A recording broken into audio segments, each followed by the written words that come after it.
Okay, hopefully you came up with at least one good thing. Well, first of all, I mean, the obvious one, as we said, is cane toads have big mouths and big bodies to feed. And so you can imagine that they eat a lot of things, and things that they could eat would decrease in frequency and perhaps go extinct. That, in fact, that was one of the reasons why they introduced cane toads, right? They wanted to see if the cane toads could control the cane beetles. But they haven't done that. Presumably, they must be eating something for them to spread all the way across the northeastern edge of Australia. And so whatever they're eating is probably been negatively affected by the introduction of cane toads.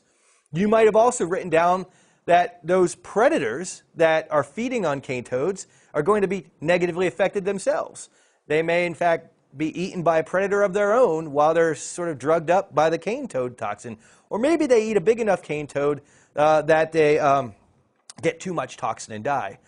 Or maybe because they taste one toad and it doesn't taste so good and it makes them kind of sick, they learn to ignore all other kinds of toads. We'll talk about that in a little bit later, but there's lots of possibilities. I wanted you to just think very broadly about all the kinds of interactions that could happen. Now, let's pursue one of those, and let's think about now a community in the context of a food web. Now, of course, this is a very small section cropped out of a full food web, and we're really looking at a series of predators and their prey. And the arrows here point from the predator to the prey. I mean, it's completely arbitrary. I could have drawn the arrows in the opposite direction, but I'm telling you that this Mertens monitor is a species of large lizard that forages for these birds. And so it will eat these birds.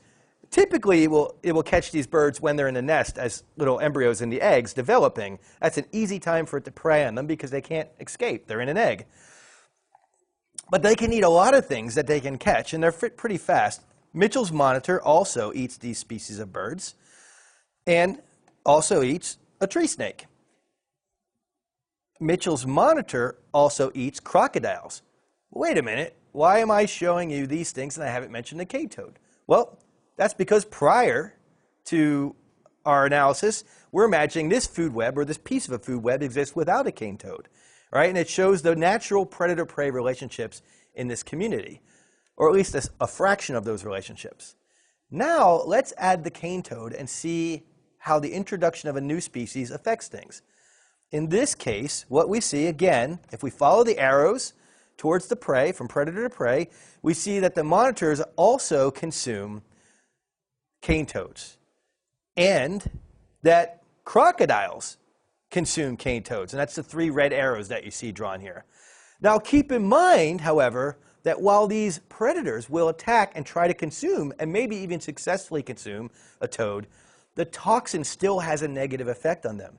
And so what would happen in these circumstances is that these predators, which are ill-suited to deal with the toxin from cane toads, are going to be negatively impacted. So think about that, and then think about how that negative effect on predators is going to cascade through the community because of indirect effects. And then tackle this true and false question. True or false, when cane toads are added to a community, the number of crimson finches should decrease. So let me go back because I think it would be helpful to have a visual. When cane toads are introduced into this community, the number of crimson finches will decrease.